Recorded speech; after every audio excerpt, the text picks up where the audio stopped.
अस्सलाम वालेकुम friends, my name है Shakila Zafar and welcome to my YouTube channel Shakila math academy. उम्मीद है कि आप सब लोग खैरियत से होंगे, ठीक ठाक होंगे। तो पिछली वीडियो में हमने एक टॉपिक डिस्कस किया था कम्यूटेटिव लॉ के बारे में, मैट्रिसेस के अंदर एग्जिस्ट करना किस तरह से एग्जिस्ट करता है या नहीं करता। आज की इस वीडियो के अंदर हम एक न्यू टॉपिक जो है वो डिस्कस करेंगे जिसका नाम है multiplicative identity of a matrix. ठीक है, इसमें हम क्या करेंगे कि इसमें मल्टीप्लिकेटिव आइडेंटिटी को सेटिस्फाई करवाएंगे कि एक मैट्रिक्स की मल्टीप्लिकेटिव आइडेंटिटी क्या होती है। तो इसके लिए हम दो मैट्रिसेस लेंगे, ठीक है, जिसका नाम हम ए और बी रखेंगे। ए और बी मैट्रिसेस, ए मैट्रिसेस जो हमारे पास होगा वो हमने लेना है और उसके साथ बी मैट्रिसेस जो हमने लेना है वो आइडेंटिटी मैट्रिक्स होगा। ठीक है, फिर इन दोनों को मल्टीप्लाई करेंगे, मल्टीप्लाई करके जो आंसर आएगा वो मैट्रिक्स ए के इक्वल आना चाहिए। ठीक है, तो इस यहाँ पे क्या होगा कि जो मैट्रिक्स ए आएगा वो इसकी मल्टीप्लिकेटिव आइडेंटिटी कहलाएगी। ठीक है, तो चलें स्टार्ट करते हैं ये वीडियो। तो हमारे पास एक मैट्रिक्स ए है। पहले हम ये डिस्कस कर लेते हैं कि हमने कौन सी जो है वो स्टेटमेंट वेरीफाई करनी है। A B is equal to A is equal to B A. तो हमने ये वाली जो स्टेटमेंट है वो हमने वेरीफाई करनी है।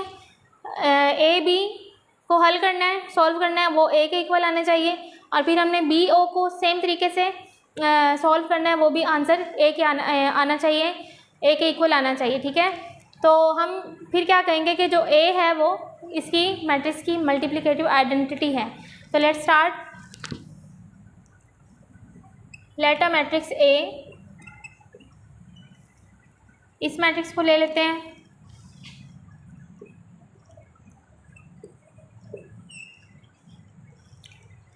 तो यहाँ पे हमने एक मैट्रिक्स ए ले लिया है। ठीक है, 1 2 0 -3। इसके साथ हमने एक मैट्रिक्स बी लेना है जो होगा इसका आइडेंटिटी मैट्रिक्स। आइडेंटिटी मैट्रिक्स के बारे में हम पहले पढ़ चुके हैं कि आइडेंटिटी मैट्रिक्स उस मैट्रिक्स को कहते हैं कि जिस ऐसा स्क्वायर डायगोनल मैट्रिक्स हो जिसकी तमाम जो डायगोनल एंट्रीज़ हैं वो 1 हो और बाकी तमाम जो एलिमेंट्स हैं, तमाम एंट्रीज़ वो क्या हो, वो 0 हो। ठीक है, तो वो आइडेंटिटी मैट्रिक्स कहलाता है। तो यहाँ पे एक मैट्रिक्स हमने ए लिया है, उसके साथ हमने बी मैट्रिक्स जो लिया है वो आइडेंटिटी मैट्रिक्स है। अब इन दोनों को हम क्या करेंगे, मल्टीप्लाई करेंगे, यानी ये वाली स्टेटमेंट जो है वो अब सॉल्व करना स्टार्ट करते हैं। पहले ए बी फाइंड कर लेते हैं। ठीक है, ए बी, पहले हम ए का मैट्रिक्स लिखते हैं जो हमने लेट किया है, उसके बाद बी का मैट्रिक्स लिखेंगे। अब इनको मल्टीप्लाई करेंगे। 1 को 1 के साथ मल्टीप्लाई किया, 1 1 ज़ा 1, 2 0 प्लस 0 हो गया। 2 को 0 के साथ मल्टीप्लाई किया तो 0 हो गया। अब हमने इसको सेकंड कॉलम के साथ मल्टीप्लाई करना है। 1 को 0 के साथ मल्टीप्लाई करेंगे तो 1 0 हो गया। अब इस 2 को 1 के साथ मल्टीप्लाई किया तो 2 हो गया। अब हम सेकंड रो पे आ जाते हैं। सेकंड रो को फर्स्ट कॉलम के साथ मल्टीप्लाई करना है। 0 को 1 के साथ करेंगे 0 हो जाएगा, प्लस -3 को 0 के साथ करेंगे तो ये भी 0 हो जाएगा। इसी तरह 0 को 0 के साथ करेंगे 0 हो जाएगा, -3 को 1 के साथ करेंगे तो ये -3 हो जाएगा। यानी यहाँ पे डायरेक्ट हम माइनस भी लिख सकते हैं क्योंकि प्लस माइनस माइनस होता है। ठीक है, अब हमने जस्ट इसके आंसर्स लिखने हैं। 1 + 0 = 1, 0 + 2 = 0, यहाँ पे 0 आ जाएगा और 0 -3 जो है वो -3 के इक्वल होता है। अब यहाँ पे क्लियरली हमें नज़र आ रहा है कि ये जो मैट्रिक्स आया है हमारे पास वो मैट्रिक्स ए के इक्वल ही है। ठीक है, तो यही हमने प्रूव करना था कि ए बी को हम मल्टीप्लाई जब करेंगे तो वो उसका जो आंसर आएगा वो मैट्रिक्स ए वापस आ जाएगा। ठीक है, तो ये मैट्रिक्स जो है वो इसका मल्टीप्लिकेटिव आइडेंटिटी कहलाती है। इसी तरह हम इसकी दूसरी साइड जो है वो सॉल्व करते हैं, यानी बी ए सॉल्व करते हैं। बी ए को भी जब हम मल्टीप्लाई करेंगे तो इसका आंसर जो है वो 1 के इक्वल, इस मैट्रिक्स के इक्वल आना चाहिए, यानी ए के इक्वल आना चाहिए। तो हम अब बी ए को सॉल्व करते हैं। बी ए हमारे पास है, पहले बी का मैट्रिक्स आएगा 1 0 0 1, फिर ए का मैट्रिक्स आएगा 1 2 0 -3। सेम उसी तरीके से हम मल्टीप्लाई करेंगे। 1 को 1 के साथ किया 1 आ गया, ज़ीरो को ज़ीरो के साथ किया तो ज़ीरो आ गया, ठीक है। इस 1 को 2 के साथ करेंगे, 2 1 ज़ा 2, फिर 0 को -3 करेंगे, 0 आ जाएगा। इस 0 को 1 के साथ करेंगे, 0 आ जाएगा। फिर इस 1 को 0 के साथ करेंगे, अगेन 0 आ जाएगा। फिर हम इसको सेकंड कॉलम के साथ मल्टीप्लाई करेंगे, 0 को 2 के साथ मल्टीप्लाई करें तो फिर 0 आ जाता है, प्लस यहाँ पे 1 को -3 के साथ करेंगे तो -3 आ गया, ठीक है। अब हम क्या करेंगे, यहाँ पे इसको हम डायरेक्ट माइनस भी लिख सकते हैं, जैसे हमने पिछली दूसरी साइड को सॉल्व करते हुए किया था। अब हमने जस्ट इसके आंसर्स लिखने हैं। 1 + 0 = 1, 2 + 0 का आंसर 2, 0 + 0 का आंसर 0, 0 - 3 = -3। तो अगेन हम देख सकते हैं कि इसका जो आंसर आया है वो मैट्रिक्स ए के इक्वल है, जो हमने लेट किया था, ठीक है। इसी तरह हम क्या करते हैं कि फिर हम कह सकते हैं कि मल्टीप्लिकेटिव आइडेंटिटी जो होती है मैट्रिक्स के अंदर वो हमेशा एग्जिस्ट करती है, ठीक है। तो यहाँ पे हम लिख देंगे hence proved AB = A = BA। तो हमने ये वाली स्टेटमेंट जो लेट की थी वो हमने प्रूफ कर लिया है। अब हम चलते हैं इसके नेक्स्ट टॉपिक की तरफ। इसी के अंदर है एक न्यू टॉपिक है, वेरिफिकेशन ऑफ एक थ्योरम टाइप है, ठीक है। इस स्टेटमेंट को हमने प्रूफ करना है कि AB का होल ट्रांसपोज जो है वो B ट्रांसपोज और A ट्रांसपोज के इक्वल आता है, ठीक है। तो हम इसको वेरीफाई करवाते हैं, ये इसकी वेरिफिकेशन है यानी थ्योरम है, ठीक है। इस तरह का भी क्वेश्चन जो है वो पेपर के अंदर आ सकता है कि इस थ्योरम को जो आप जो है वो प्रूफ करके दिखाएं। मैट्रिसेस जो हैं वो समटाइम गिवन होते हैं, समटाइम नहीं गिवन होते, ठीक है। तो इसको किस तरह से सॉल्व करते हैं, चलिए स्टार्ट करते हैं। हमने इसकी पहले लेफ़्ट हैंड साइड स्टार्ट करनी है।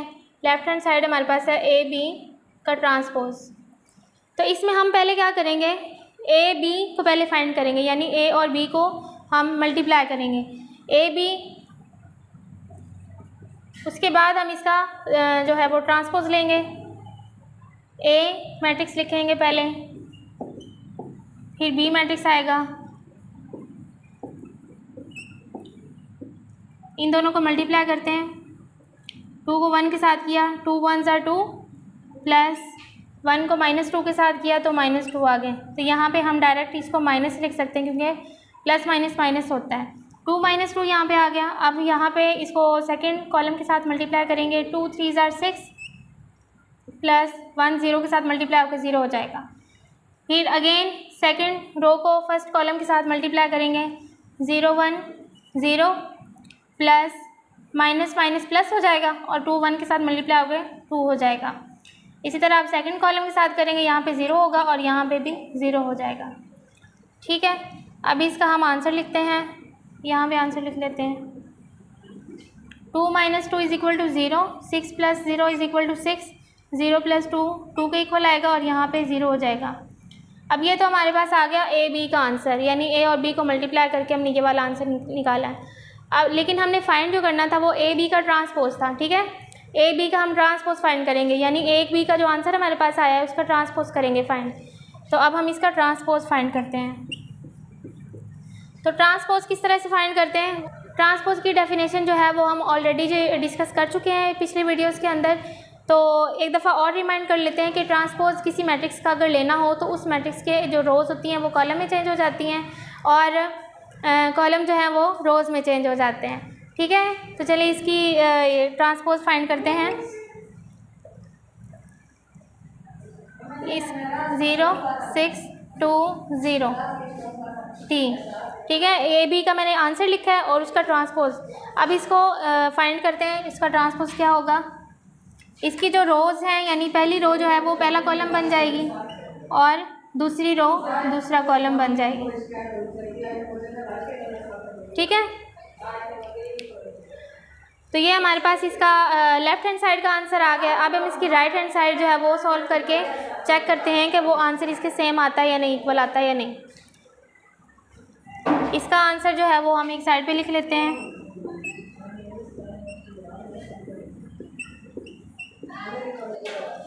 अभी इसकी हम राइट हैंड साइड सॉल्व करते हैं, यानी B ट्रांसपोज A ट्रांसपोज। पहले B का ट्रांसपोज फाइंड कर लेते हैं। बी का ट्रांसपोज, मैट्रिक्स बी लिखेंगे पहले, 1 3 -2 0, ऊपर ट्रांसपोज आ जाएगा। अब इसका ट्रांसपोज इसी के सामने लिख देते हैं हम, यानी पहली रो क्या बन जाएगी, पहला कॉलम बन जाएगी, दूसरी रो दूसरा कॉलम बन जाएगी। ये तो आ गया बी का ट्रांसपोज। इसी तरह हमने ए का ट्रांसपोज फाइंड कर लेना है। मैट्रिक्स ए लिखेंगे 2 1 0 -1, इसका ट्रांसपोज, और इसका आंसर अब आएगा 2 1, यहाँ पे आ जाएगा फर्स्ट कॉलम में, और ये सेकंड कॉलम बन जाएगा। अब ये दोनों आंसर्स आ चुके हैं। अब हमने क्या करना है, बी ट्रांसपोज और ए ट्रांसपोज को आपस में मल्टीप्लाई करना है। बी ट्रांसपोज ए ट्रांसपोज, पहले बी ट्रांसपोज का जो आंसर आया है वो हम लिखेंगे ये वाला, और फिर ए ट्रांसपोज का आंसर लिखेंगे जो ये हमारे पास आया है। अब इसको मल्टीप्लाई करते हैं सेम उसी तरीके के साथ। 1 को 2 के साथ किया, 2 आ गया, -2 को 1 के साथ किया, -2 आ गया, ठीक है। और इसी तरह हमने इस 1 को 0 के साथ देना है, मतलब फिर -2 को -1 के साथ देंगे तो ये 2 हो जाएगा, क्योंकि माइनस माइनस प्लस हो गया। 3 को 2 के साथ देंगे 6 आ गया, +0, 3 को 0 के साथ दिया 0, और ये भी यहाँ पे 0 आ जाएगा। इसका जस्ट आंसर अब लिखेंगे 2 - 2 = 0, 0 + 2 = 2, यहाँ पे इसका आंसर 6 आ गया, इसका आंसर 0 आ गया।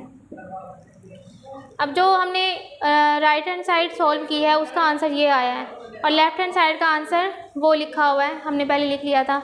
अब ये वाला हम देखें तो आंसर जो हैं वो दोनों मैच कर रहे हैं, तो हमने ये वाला जो थ्योरम था ये प्रूव कर लिया है कि इसकी दोनों जो साइड्स हैं वो इक्वल होती हैं।